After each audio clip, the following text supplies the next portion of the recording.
Hi, and welcome to the Animal Training Academy podcast show, the show for animal training and behaviour nerds, where I, Ryan Cartledge, interview the world's most proficient animal training and behaviour geeks.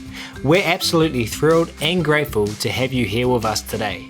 So make sure you hit that subscribe button on whatever you're listening to this on so that you don't miss a single episode. Each episode of this show is brought to you on behalf of the ATA membership. And if you like the conversations in this episode, then you're invited to continue them with like-minded behaviour nerds within the membership area, which you can find out more about at www.animaltrainingacademy.com.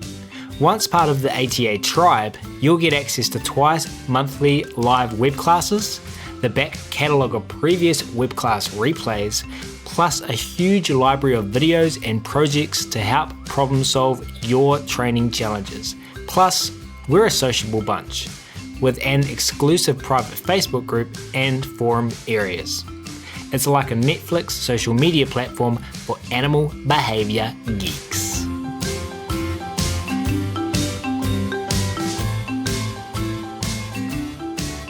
But we will get started on today's episode, where I am very excited to welcome back to the ATA podcast show the amazing Malena DeMartini. Malena DeMartini Prince is renowned in the dog training world for her expertise in dog separation anxiety issues. She is the author of the book Treating Separation Anxiety in Dogs and has contributed articles on separation anxiety to multiple publications, such as the Association of Professional Dog Trainers, APDT, Chronicle of the Dog, Pet Professional Guild's PPG Barks from the Guild, and various national magazines such as The Bark. She lectures on separation anxiety at professional dog training workshops and conferences around the world, including everything from large professional conferences to small venues. She's also been interviewed widely on this topic, and multiple videos and podcasts have been produced. Malena is an honours graduate of the esteemed Academy for Dog Trainers, where she studied under Jean Donaldson, and is a member of the APDT, the Pet Professional Guild, and the International Association of Animal Behaviour Consultants. So without further ado, it's my very great pleasure to welcome back to the ATA podcast show for the second time today, Malena DeMartini. Malena, thank you so much for taking the time to come and hang out with us ATAers. I love the ATAers. Thank you for having me back, Ryan. This is the best. And, I may be working within a small niche by working with separation anxiety, but I think it's an important niche. And so I'm so glad that you're willing to have me here to talk about this today and, at other times. And I appreciate that so much. Yeah, it's my pleasure, and everyone listening, me and Malena caught up a few times to plan this episode, and I think we spoke for about an hour on like 2 or 3 separate occasions. So, hey, why not push record, right? And share it with That's everyone. Right. I agree. Now, if you haven't listened to the first episode Malena and I recorded together, that was released in September 2018, nearly 2 years ago. And we'll link to that in the show notes for this episode on the ATA website, or you can scroll back through the episodes on your device to locate it if that way is easier for you. In that episode, you can learn more about Malena's work and her process, so we're not going to cover that again today. Instead, later in the episode, we're going to discuss separation anxiety as it relates to July 2020. How does the current global situation with the pandemic and change in our routines influence our animals and their behaviours? But first, just so we're all on the same page from the get-go, Malena, would you please unpack and define for everyone listening what separation anxiety is? I sure will. And I always love opening up with this question because there's something that is really powerful and meaningful when we talk about this. Separation anxiety is very akin to a panic attack that a human being might have about, say, flying or public speaking or spiders or snakes or, heights or anything like that.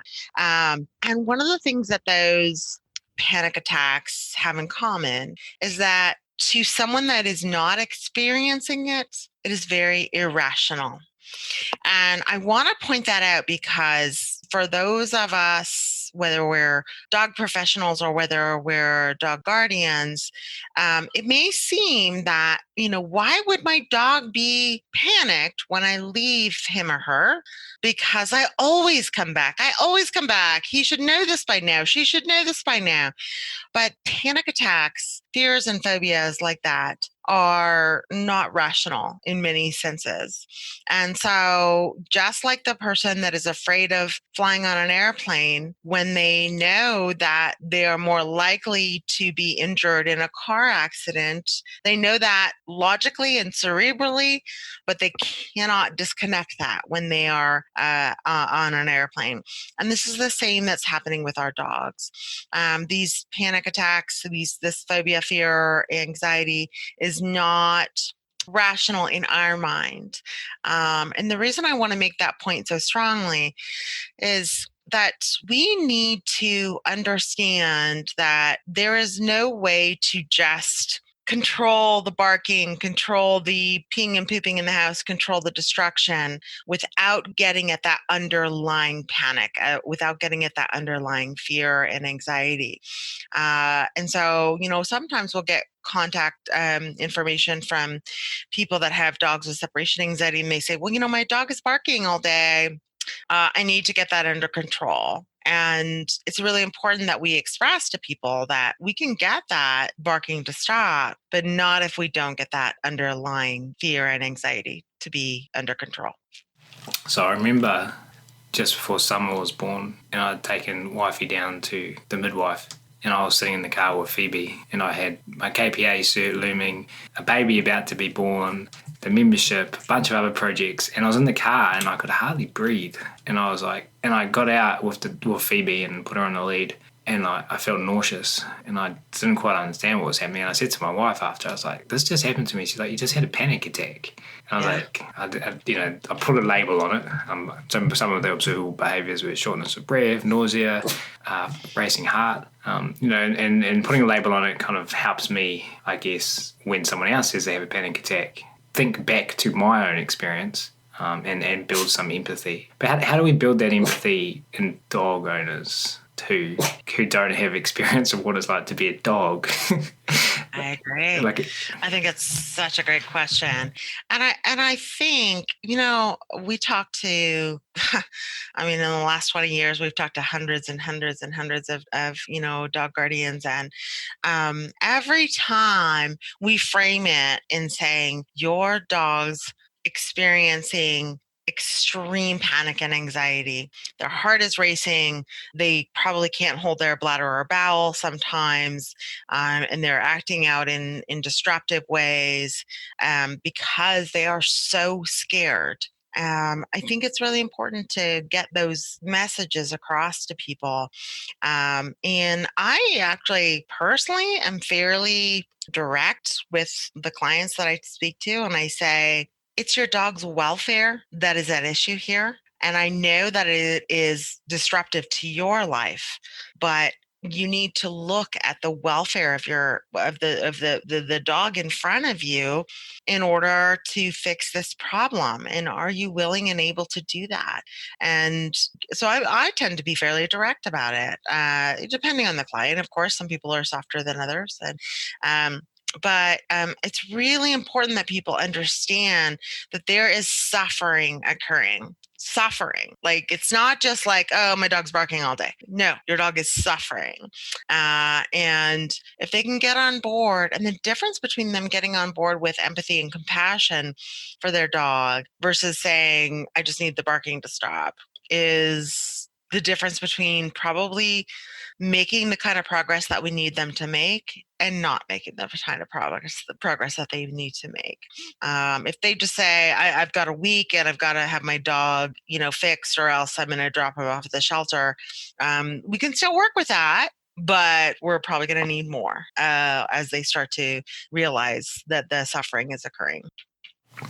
Do you find owners need a lot of explanation. I'm thinking back to yesterday when I was at the chiropractor, and last week or a few weeks ago, like my back went. Let's just frame it like that, and I couldn't get up off the floor, so it was pretty bad.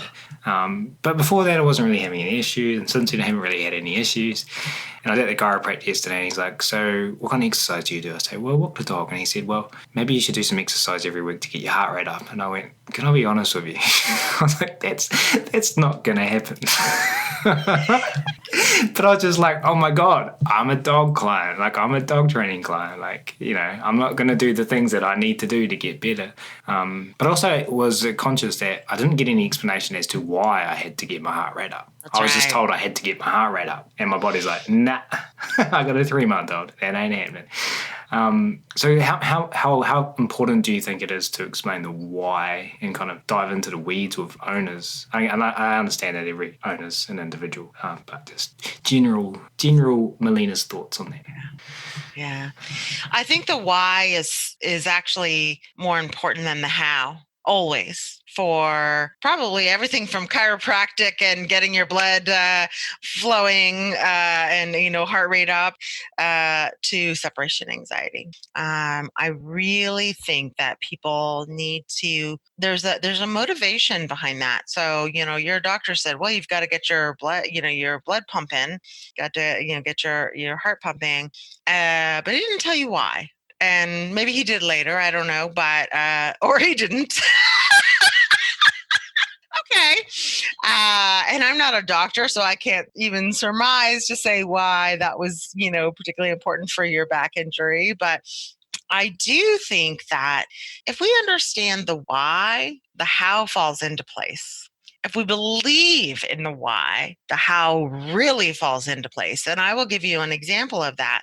We ask people to not leave their dog alone during the training. And that doesn't mean that they can't be with a friend or a family member or, stay with a partner or a, local dog sitter or something like that.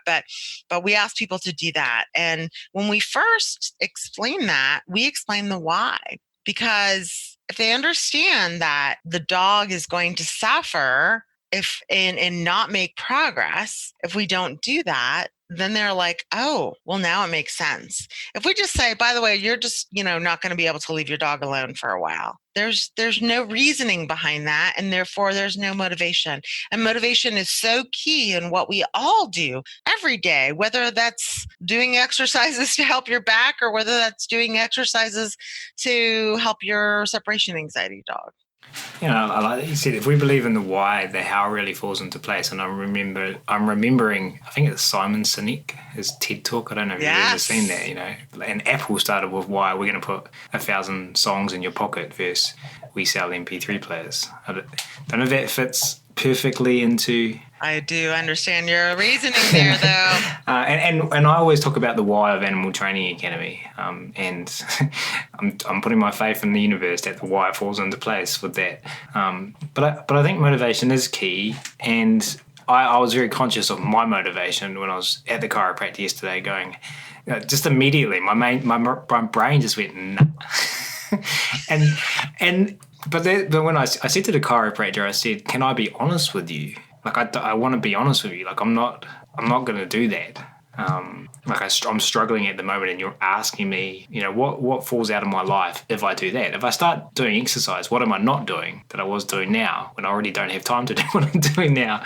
And I'm also thinking about dog clients that I've worked with who get told one thing by someone else, and they tell them that they're going to do it, and then they come to me, and I seem to have built up trust with that person where I can honestly say to them, "Are you actually going to do that?" And they can tell me, "No, I'm not going to do it." But they tell the other person what they think the other person wants to hear, and I kind of felt like that pressure situation in the chiropractor yesterday. I was like, should I tell him what he wants to hear? And I filled out a survey like, why would you recommend our chiropractor? And I said, because I don't know any other chiropractors.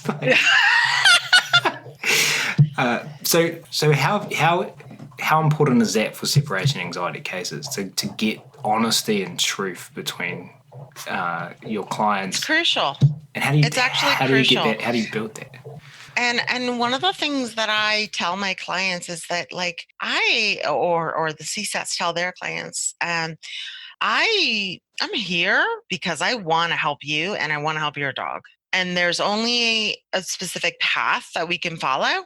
And I will never, ever put your, mental, physical, financial, or time bandwidth at risk if you're not willing to do the work. And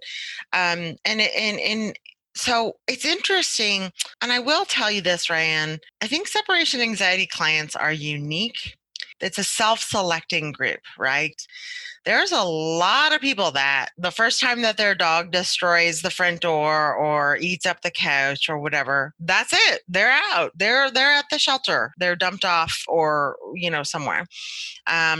These people that are like, I want to work through this issue because I love my dog, they are a self-selecting group and they jump on board and we say, jump, and they say how high. And I'm not diminishing their commitment. I am actually so thrilled and impressed with the commitment that these clients have. But they know that it's either I fix this over time, or this dog is not going to be able to thrive in my environment, and I'm not willing to give up on a family member. And I think that family member is what most of our clients believe that these dogs are, and they are. I feel very strongly about that. I would give up my house and live in a box under a bridge, but I wouldn't give up my dog, Yeah, I think that would resonate with this particular audience that we've gathered for the ATA podcast show. As mentioned, our last episode was in 2018, so nearly 2 years has passed since we released that. I'm curious to know, in that time, what's been the most exciting change in your thinking, methods, and your research between this and our last episode? Okay, well, I have sort of a twofold answer to this question. And the first one's going to sound a little bit like a plug, but I that's not my purpose. And I've got a new book coming out in October, and it's really heavily research laden, but written in very simple language that people can look at the research if they want to, or they don't have to, and they just know that it's there. And I'm really excited about that because I have distilled the research starting in the 1970s all the way through 2020, and it's incredible. Separation anxiety has been the number one researched behavior issue in the last 4 decades amongst the behavior analysis and behavior research, and that's above aggression, believe it or not, from a research perspective. And but the one thing that I think is really interesting is that there was a study done by a researcher named Ogata and some of his colleagues, her colleagues rather, and they said what's so interesting is that the treatment, etiology, and prevention of separation anxiety has yet to be researched and remains very elusive. So we know a lot about causational potentials, correlational potentials. We don't know about the treatment. We don't know about the why, the etiology, and we do not know much, if anything, about the prevention. And so just in the last literally couple of months, we started to see some treatment research starting to happen. And I think that article and some others inspired that to say, what does the treatment look like? And so I think that's really exciting. But I do want to say there's so much to be learned.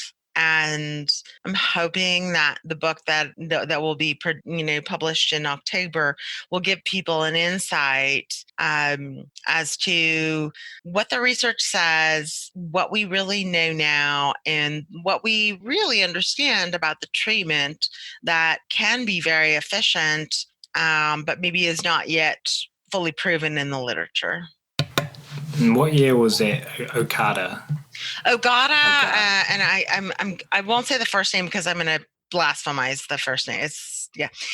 Ogata was in 2016, and but I did not receive that paper until recently. I don't know why I didn't. I wasn't on the pulse of that, and it's actually, for anybody that loves research, it's such a good research paper because it reviews everything to date. In 2016, that has been researched on separation anxiety and all of the influences and factors. And some of the things that it shows is really, eye-opening, where we're like, oh, we decided that breed specifics don't have anything to do with it. Oh, but we also proved that breed specifics do have something to do with it. So, it shows everything, like the good, the bad, the ugly, the contradictions, the correlations, the causations. I think it's a really good study.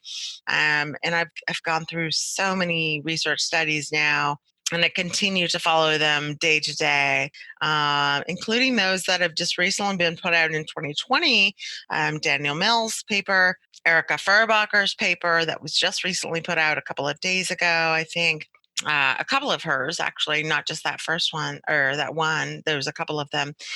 And they are starting to dive into the treatment just a little bit more. And so does it resonate with you that we don't know all of these things? Or you're like, we know more than the paper suggests? Well, at the risk of sounding arrogant. Yeah, sorry to put you on the spot, but I kind of just did. You did, Ryan. At the risk of sounding arrogant, I do feel like there are some very, very specific treatment protocols, and it's always a study of one. It is always a study of one. But I do feel as though what we've been doing for the last 20 years has been really efficient and effective. I'm not a PhD. I'm not a doctorate, and I have not published, research. Although there's some published research that will be coming out soon. But I do feel like what we see is tremendous success, and I want to make sure that somehow we cross those boundaries between academia and the boots on the ground people like myself and the other CSATs, and say, can you look at this? Can you please look at this? Because this is working, and it has been working for 20 years. And I'm grateful for your book, because I'm not as good as I'd like to be at, I feel, critically reading through literature. So I appreciate when people gather their literature and put it in layman terms for me. Thank you for that. Okay. And there's some great collaborations on that book. Are we allowed to share who illustrated? Of course, the amazing and ever esteemed Lily Chen has of doggy. Say it right for me. Doggy drawings. Doggy drawings. There we go. Doggy drawings. I was about to say doggy illustrations, and I knew that sounded wrong. Doggydrawings.com has illustrated quite a bit for the book, and I absolutely adore her, and her illustrations are so poignant, and I think it's so important to have that. It's interesting when we're doing a book on separation anxiety, or really any topic that involves a dog being distressed. Looking for dog images of dogs distressed is actually distressing. Like, we don't want to put dogs in a situation that they're distressed. And so I'm very, very not comfortable to say, well, let's put a dog into a uncomfortable or distressing position just to get a photo. I would never do that. And so I think those doggy drawings are amazing. You said there that the literature showed that breed-specific stuff was important and then it wasn't important. And that's the whole point of science, right? I remember Susan teaching in her LLA class, like one year research shows coffee's good for you, the next year it shows it's bad for you, but that's the whole point. So I'm curious, after reading all of the research you've read, after, I'm assuming that creating a book is firstly an outpouring of your knowledge and experience into written form for us, but also a great learning opportunity for you. And I can only assume it generates a ton of questions as well. So I'm wondering what are you, after having done this for as long as you have, what are your big questions? What are the questions that keep you awake at night? Well, I will tell you, one of the things that some of the recent research divulged was that dogs of smaller size or mass, meaning under a certain number of pounds or size, are more likely to have separation anxiety. And that is one that keeps me up at night because I try to look at my client load and I think, that's not really true. But then I do look at my client load again and I think, well, got more small dogs, a little bit more on the small dog side than the large dog side. I don't know why that would be. I truly don't know why that would be. But the research, with all the p-values and all the stuff that they tell us, shows that small dogs may be at a higher risk for separation anxiety. I do have my theories on that. And one of them is that I think small dogs are more likely to be in cityfied environments as opposed to out in the suburbs, right? And if you're in an apartment building and your dog yaps for a couple of minutes or more, you're going to get a complaint. If you're out in the suburbs in a single family dwelling and your dog yaps for a few minutes, you're probably not going to get a complaint. And I think that is affecting the research. I think people's reactions, the human side of the reaction, or the neighbors or the landlord or whatever, are influencing the data to a certain extent, because just a couple of minutes of barking, which could be just normal, like you left and I'm bored and I'm looking out the window and I see a squirrel, could create a complaint, which then could turn into my dog must have separation anxiety because I'm getting complaints from the neighbors.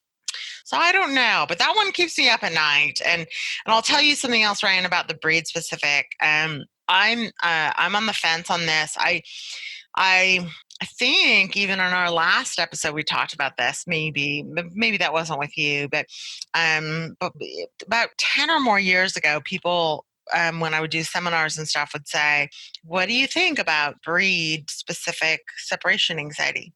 And I said, and I used to always answer this 10 or more, probably 15 more years ago.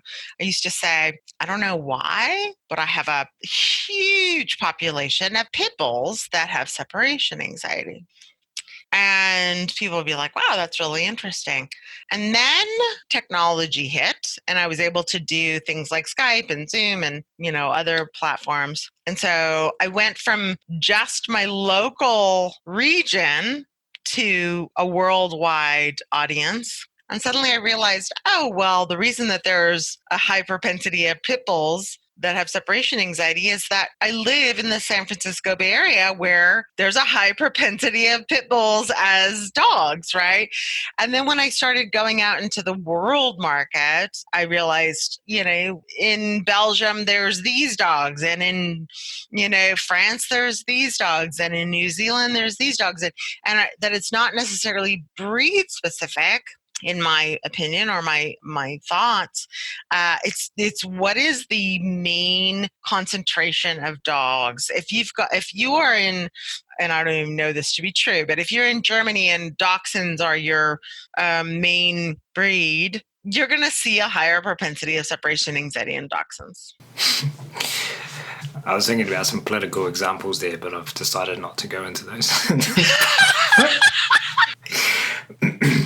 Hey, if it's been the biggest researched behaviour-related diagnosis, trying to carefully choose my words and probably doing a terrible job of it, is obviously reinforcing for the academic community to research it, seemingly. I don't know if I can frame it that way, but I'm going to go with it.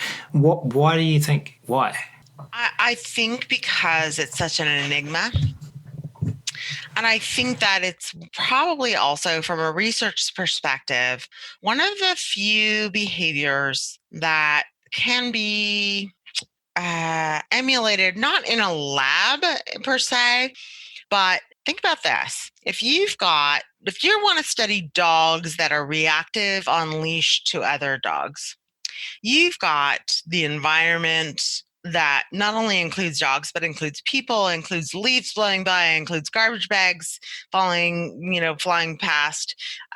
If you've got separation anxiety, your dog is uncomfortable at home, and that is the one and only specific environment that they are experiencing this. And from a research perspective, that's a controlled environment, right? You're like, when you are gone, your dog is stressed. When you are home, your dog is not. Therefore, we can create parameters around what that means from a research perspective, because it is almost like a laboratory experiment. You know that the dog is comfortable in their home unless the owner or owners are gone.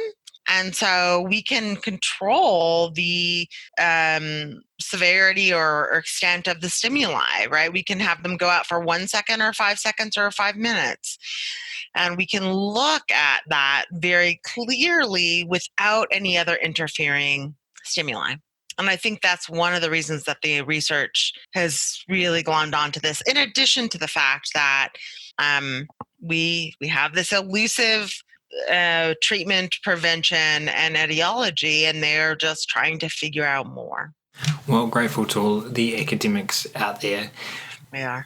Moving on, I'm excited that we are recording this episode, Malena, because I've had quite a few requests to make more content on separation anxiety, and with the global situation, the topic or separation anxiety has received, I would say, in my personal opinion, a lot of attention from our community as our routines change, and for a significant amount of us, we have spent more than the average amount of time at home. And then this changed again for a lot of us when some of us started to go back to work. Can you talk to this and your observations and thoughts over the last few months in regards to the conversations you've seen online? Yeah, it's been a bit all over the map. Some people are, in some media outlets and et cetera, are saying, prepare for the worst. Your dog will have separation anxiety. And then there's others that are saying, not likely to happen unless your dog had a predisposition. And then there's others in the middle. I think this is a really unprecedented time. Well, we already know that it's a very unprecedented time. I don't need to state that. But we just don't exactly know what the outcome will be as people return to work or other activities in their lives. But I will say this. If a dog has had a predisposition to separation anxiety, in other words, they used to experience separation anxiety, or they were always a little anxious about being left alone, but they kind of handled it, there's probably a much more likely percentage that dog will have a regression or have some separation anxiety related problems upon the change in routine. For those dogs that have never experienced this issue, we just don't know. We just don't know. And I suspect that many of them will be, here's my technical term, will be bummed when, mom and dad or whoever goes back to, regular schedule, but that there will be some adjustment period and that they will reacclimate. The problem is that we don't know which dogs have really had that predisposition and which dogs have not. Some dogs have, come into the environment and never really showed much predisposition because there was never any mitigating factors to apply to that, right? I had a client several years ago that had a dog that had some very, very mild, discomfort with being left alone. And she contacted me and we said, okay, well, let's work through it. And then we worked through it. And a couple of months later, she had a double knee replacement, which is, by the way, who does both at the same time? I don't know, but that, yikes. But for whatever reason, she needed that, and so she was home and laid up and unable to do anything for several weeks or more.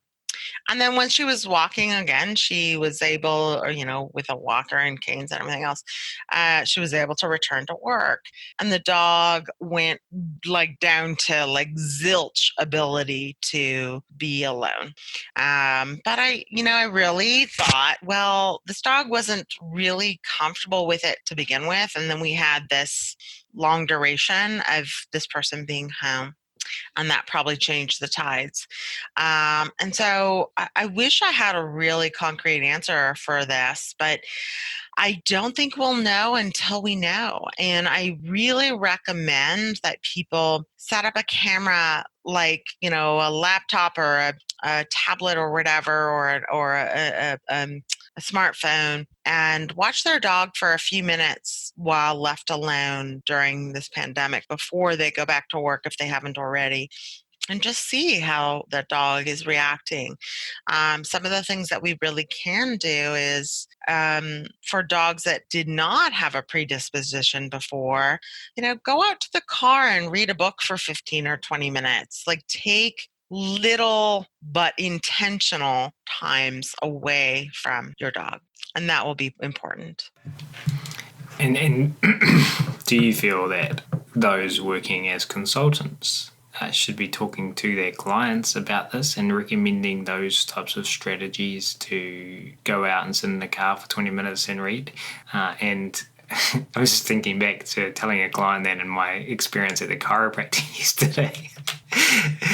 and is that something that dog consultants should be worried about? Like, because I'm assuming that for a lot of people, clients, they might not have motivation. They're like, I'm not going to sit in the car for 20 minutes. Like, what are you talking about?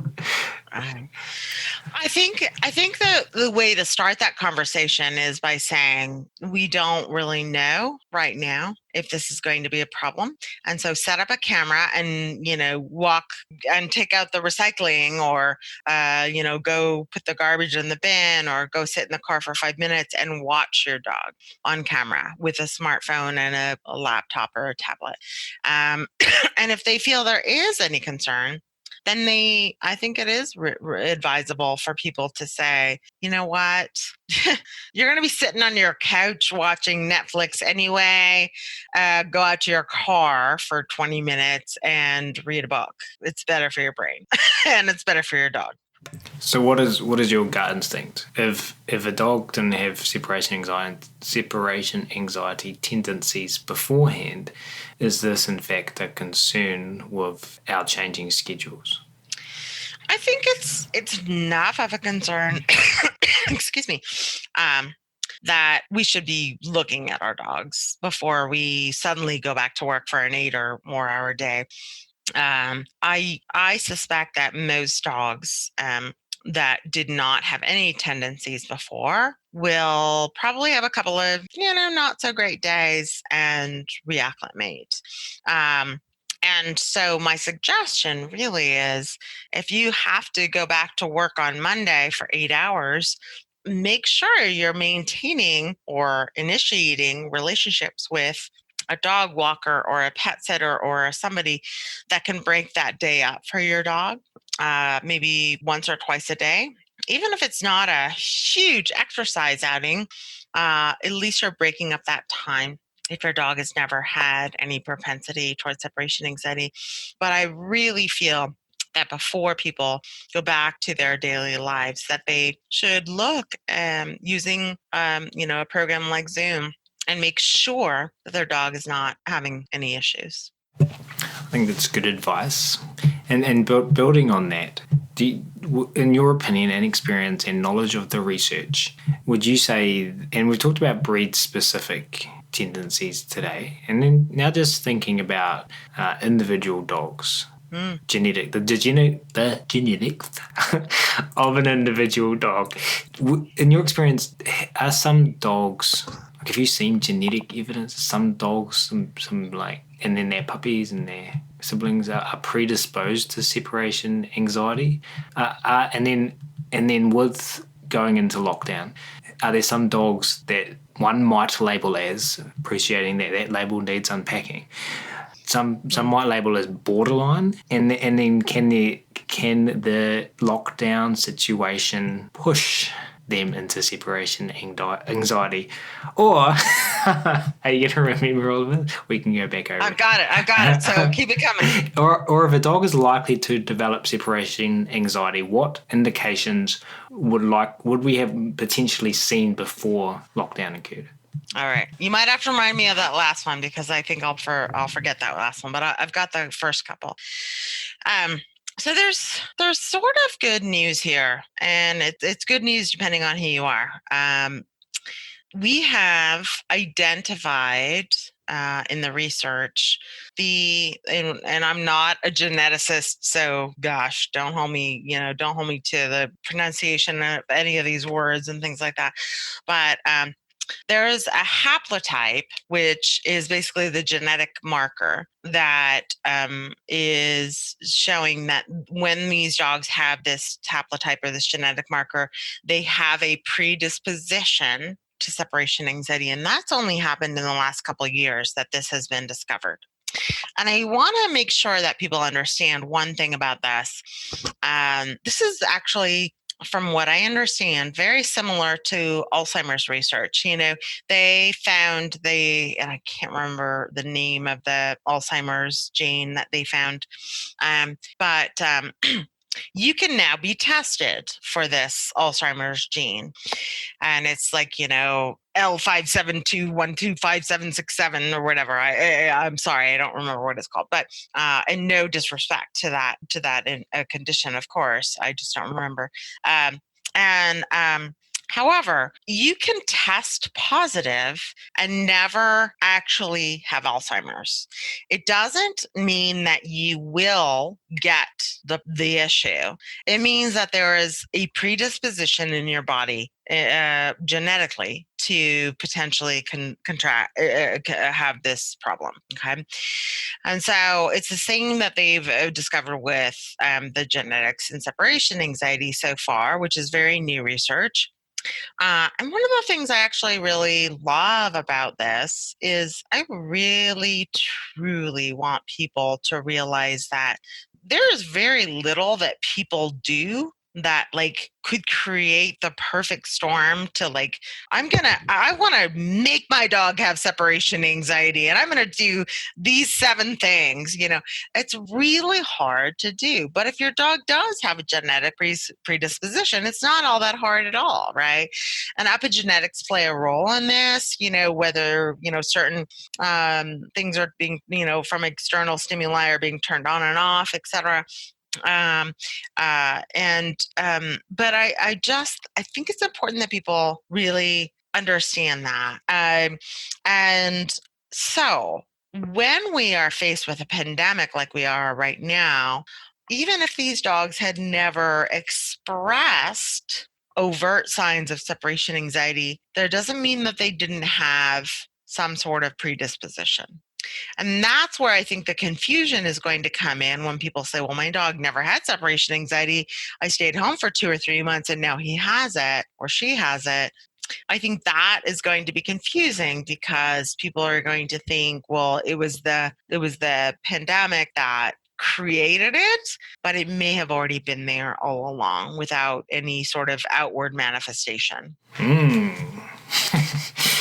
My knowledge on epigenetics is very limited. I don't dare try to suggest that I know what I'm talking about. But I do remember reading about it in The Science of Consequences in Susan Schneider's book. And my understanding aligns with, I think what you're saying is the environment can kind of turn genes on and off. Correct. And so if a dog has this haploid, I can say haploid. Yeah. What is it? The haplotype is a marker on a gene. It's exactly. Mm-hmm. So specific environmental stimuli have the ability to influence that marker in some way? Correct. So I'll go back to the Alzheimer's example. When people have this genetic marker, they're saying if you test positive for it, it doesn't mean you will get Alzheimer's. However, you should probably avoid drinking excessive alcohol or taking certain types of medications or, blah, blah, blah, blah, blah. I don't even know what the suggestions are for Alzheimer's, but in other words, you don't want to exacerbate and therefore flip that switch for that genetic marker by accident. So, I don't know, eat more spinach or whatever it is. But these are ways that people can not necessarily prevent, but can influence how those switches are flipped on or flipped off. I'm sorry, boss. I can't work from home because my dog has a separation anxiety haplotype. That's right. Exactly. and so the final part of that question is there some indicia? Now, this is a word that I had to Google to make sure that it was actually a word. Indications. It's like the whatever plural. No, I don't know. Anyway, stop talking, Ryan. Are there any indications that people might have seen before going into lockdown that would be cause for concern? Well, it's a great question. The problem is that most people would not have looked at their dog on video prior to COVID and prior to lockdown. And so they would, maybe their dog is uncomfortable and pacing a little or whining a little or drooling a little or even just agitated in general. And they would never have known that because the reason that most people contact us about separation anxiety is that they are either destroying the house, they're barking and the landlord or the commission or the neighbors or whoever are complaining, or they're coming home to pee and poop in their house. So if those signs that dogs are showing are pretty minimal, and I don't want to say, I want to emphasize this, I don't think they're minimal to the dog. They're minimal to the human, right? If they're just drooling and whining a little bit and nobody hears it, or pacing all day and nobody notices it, they may never know that that's happening. And I don't want that to be a doom and gloom moment because, we can look at our dogs now. We've got amazing technology to allow us to see our dogs when they're home alone, even if that's just for 5 or 10 minutes, to determine how they're handling their behavior and handling that alone time.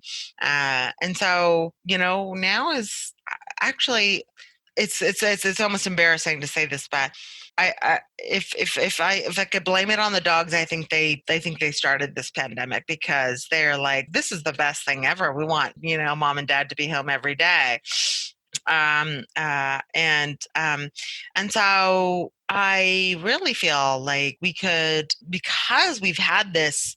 Do you have this in New Zealand where we could talk about the easy button? Is there that ad there? No. Okay. Well, but we could press the restart or the easy button where we've got this great 2 months or more of time that we've allowed our dogs to be in a safe environment. And that's important. And we can build on that. And if our dog did have a predisposition or is experiencing some separation issues, we can move forward with a training protocol. If our dog didn't, then we should watch them and make sure that they're, taken care of at least once or twice a day. So we break up the day for the first week or so they get back into the system of, or the process of being alone. And we can do a lot of things to help our dogs. And I just think in a weird way, we're in a time that is horrible and challenging and freaky for everybody, but our dogs could potentially benefit as opposed to be adversely affected because they've gotten this reset, they've gotten this break, and we can take advantage of that. I knew it was a conspiracy, says Ryan, as he looks suspiciously at Phoebe lying down next to him. Phoebe. It was all actually Phoebe started it. I'm sure of it. She's like the brain from Pinky and the Brain. She is. She is the Pinky and the Brain. What are we going to do today, Ryan? Hey, I've lost my train of thought. Curious if you've made any adjustments and do you have any suggestions with regards to helping clients at the moment, considering what I would label as a general feeling of stress and anxiety during a global pandemic? Yeah, I really love this question. And one of the things that I think people don't understand that when we're working, when the dog does specifically have some separation related problem, we ask people to spend about 20 to 30 minutes a day working on the issue. And that's 5 days or less a week. And so I think I'd like to get that out there so that people understand like this is not like you're working on this 3 hours a day every day for, months and months and months and months. Like, 20 to 30 minutes. And in that 20, 30 minutes, you can get errands done. You can walk out the door, come back in, wash the dishes, and then walk out the door and come back in and, fold the laundry. I mean, it's not so regimented that you can't incorporate other activities. And I just want people to know that we're not trying to add something really profoundly taxing to their lives if they do feel that their dog has separation anxiety.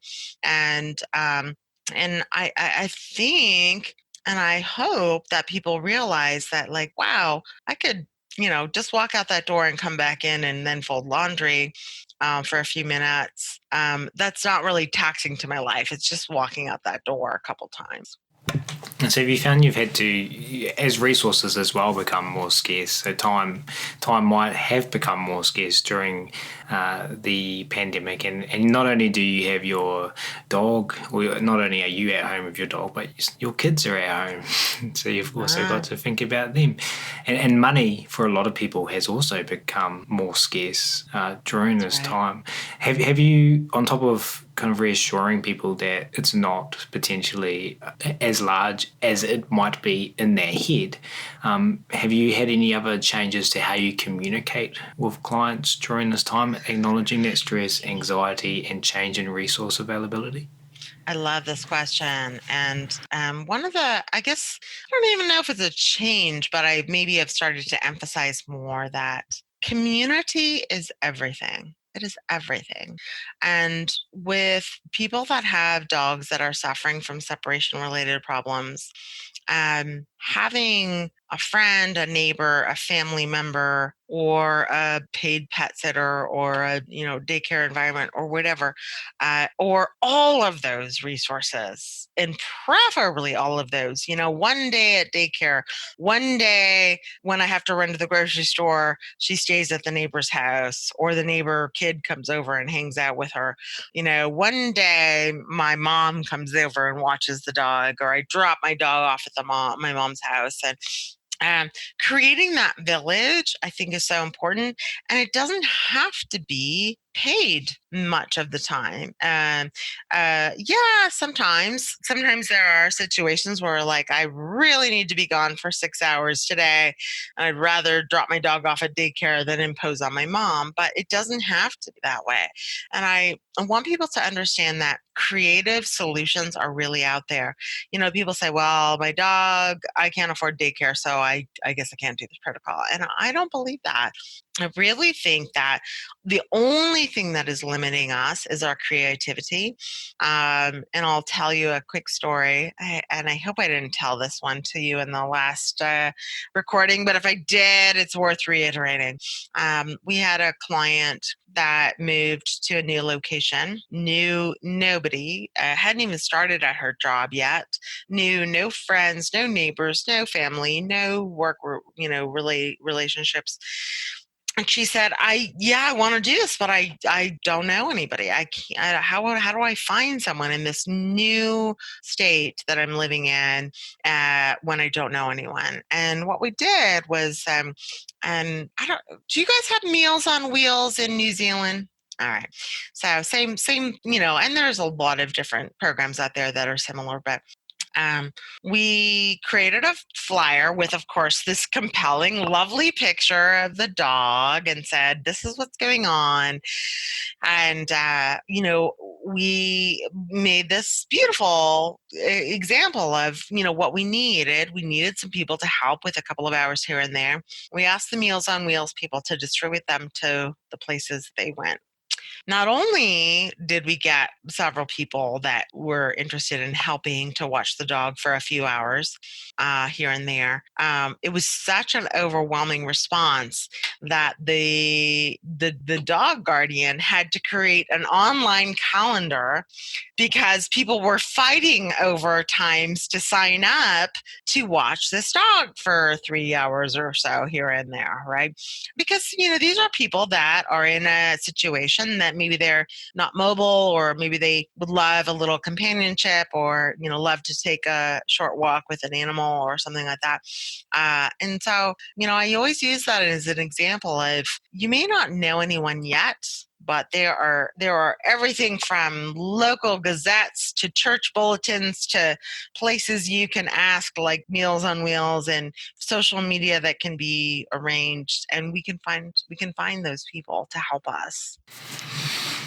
Final thoughts on topics related to coronavirus, global pandemics, and separation anxiety. And as you were saying then, that there are creative solutions. I was literally writing the word creativity on my computer screen. Recently, we had the pleasure of connecting with Steve Martin, and Steve Martin from Natural Encounters in Florida shared a quote from Walt Disney about dreaming, about the importance of dreamers. And he said, we need more dreamers. We need people. And I've been reflecting on that so much, because and I'm thinking about scarcity mindset versus abundance mindset. And we're in a time where resources are scarce and it's challenging, and it's and it can be therefore challenging to be creative potentially, because we have limited resources meeting challenges. We do. So I'm imagining that you've got many examples like the one you just shared. But I would like to step away from anxiety right now and jump into Malena DeMartini's mindset. How do you approach a situation like that? What is your thought process? How do you get creative in that space? And I'm assuming you mean with the client? Just when you've got limited resources and you've got a challenge, like the situation you just shared. Yeah. I think the way I approach it is, and maybe I'm very naive, maybe I'm very idealistic, I don't know, but I just feel like a community is huge, and there are always people out there that are interested and willing to help, and it's a matter of us finding them and certainly vetting them and making sure they're safe and not people that are coming to burglar our house or whatever. But I just, and I approach that with the clients in a way that I say, what can we do? Let's break your calendar down. Whether that's a 5-day a week, 8-hour a day, or whether that's a couple of days a week that you have doctor's appointments and, soccer games with your kids, let's break it down and let's create the village that we need to have. And I mean, in 20 years, I have been able to find those villages with the collaboration of the client over and over and over again. And there are certainly clients that I talk to that they say, I would never be able to uphold that. And I say, okay, well, let me give you some suggestions, and And literally within 24 hours, they call me back and they say, all right, got that figured out. Let's go now. Because if we give them those tools and the idea that this is really possible. I mean, how many people in this world love dogs? and would happily say, yeah, I would watch your dog for 2 hours every Thursday while you went to your yoga class or whatever. And you could say, sure, great, I'll exchange that for, a thing of muffins or a bottle of wine or whatever, right? Or nothing for that matter. I mean, and that's the kind of community that I want to live in personally. I want to know those people that are like, let me help you and you can help me. And next time I need help moving furniture, you're going to come over and help me because I watched your dog a couple times, And so I don't believe that there is a limitation to finding those people. I really don't. And say yes more. Don't do what Ryan did at the chiropractor and immediately say no, that's not going to happen. Hey, thank you so much for all of us. Sadly, we are now at what I'm going to call the final question for this episode. Malena, 2 years ago, we asked you to take us into the future and share with us what you would like to see happen over the next 5 to 10 years in the animal training world. Now, I appreciate that length of time has not passed yet. However, before recording today, I went back and listened to your answer to that question. And you spoke what I would label as passionately about how separation anxiety seemed to be a popular term, and that is evident by the consideration that you get asked to feature in all sorts of publications, including men's magazines. And that potentially the word gets used too loosely, and therefore we have to ensure as professionals we are being just that, professionals, and ensuring our diagnosis of an approach is done with best practice and with something you emphasised was with collaboration. So I'm curious, how do you feel we have done over the last 2 years? And is this still what you're most passionate about moving forward over the next 5? Well, let's say 8 to 10 years now, because 2 have already gone. Sure, I've already gone. Yeah, in a way, I'm still equally as passionate about it, but I am really proud to say, not proud because I've done anything necessarily, but I'm very honored and excited and thrilled to tell everybody that progress has been made. The collaboration is happening. It's slow. And change is always slow, and we know that. I mean, big change. But, recently there was a great research article that was put out by a prominent individual that was talking about, hey, how come we're not agreeing that we should be not leaving these dogs alone? And I was like, oh my gosh, it's happening. The word is spreading that we need to, safeguard these animals and protect their welfare. And even in the book that I just, I'm about to publish, I reached out to some really amazing individuals and asked if they would be willing to review the book. And they were like, yeah, we'll be interested in doing that. Can't divulge those names yet, but I will say that was really exciting for me, because those people just a handful of years ago would have been like, yeah, no, we're not buying that yet. We're not on that. We're not on board yet. And so I'm really excited to see that, well, yeah, we're not at our 5-year or 8-year or 10-year goal yet.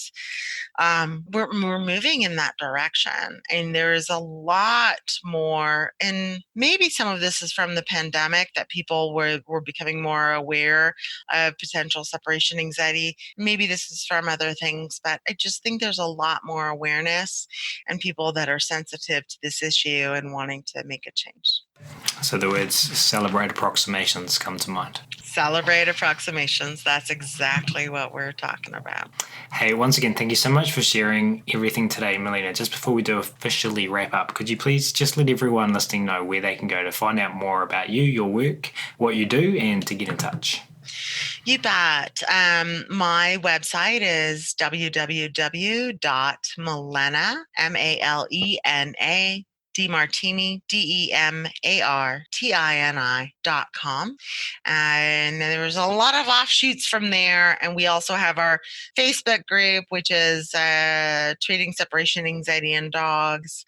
And you can follow us on Instagram and all that kind of good stuff. But go to the website. There's one of the things that I really am happy about is that there's a lot of great blogs and information that is free for you to use, or for anyone to use and to read and to peruse, and to be able to move forward from there. Wonderful. And we will, of course, link to all of this in the show notes for you listening as well.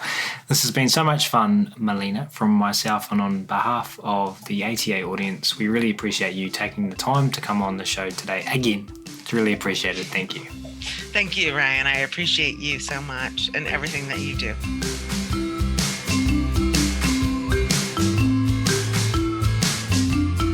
We do, of course, really appreciate all of you tuning in today as well. And if you have enjoyed this episode and you were interested in carrying on the conversation about working with our animals in the most positive, funnest, choice-rich ways, then as mentioned at the start of this episode, the Animal Training Academy community is waiting for you. Head on over to www.animaltrainingacademy.com and click on the membership button in the main menu to learn more about what members are describing as the Netflix social media platform for behaviour geeks. There's something there for absolutely everyone, and we're looking forward to having you join the tribe. That's it for this episode though. We're going to wrap it up there. Thanks again so much everyone for listening. You'll hear from us again soon.